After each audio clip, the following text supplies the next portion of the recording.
Ang paguro sa hantulin ni Inko yung kael Den hihabalay na may malipayon ang pamating at tinuod gu.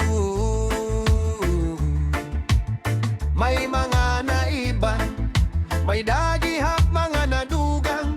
Ang pamilyahan baldo padayon nga nagtutubo diri gud mapupungan.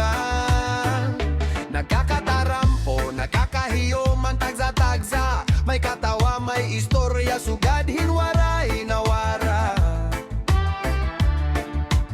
Bisan pira katuigan naglabay haaton kinabuhi. Ang gugmahan pamilya, amo lagi hapon nandiri mawawara. Didi Baldo Clan, usa nga pamilya nga guro sa pinahagi. Ang gugmangan paglaong nga harayo pa.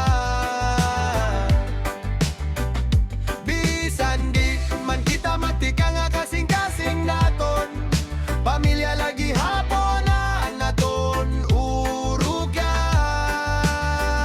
Mga nawara, diri ka mo namon mga ngalimtan. Haamon mga kasing-kasing kamo pirmi magpapabilingan, maglalamra. Mga walay makaatindirya na, ayaw lapag mahay anay. Puwede ka mo magamot laanay. Sunod na laka mo bumawi. May tulong nga anak, hiingkoy ug kael nga amon karikon. Mga bungahan gugma, mga bituonhan pamilya nga maringon.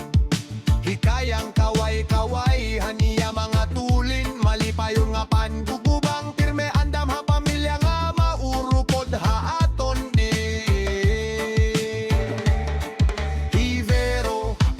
Niya mga tulin dam sugadin lang dam nga nagdadarahin mga damgo nga mariko. Hiowan guliatan niya mga pusong nga tulin, kusugang kalipay ang gugma niya ha pamilya waray gud kapariho nga tingin.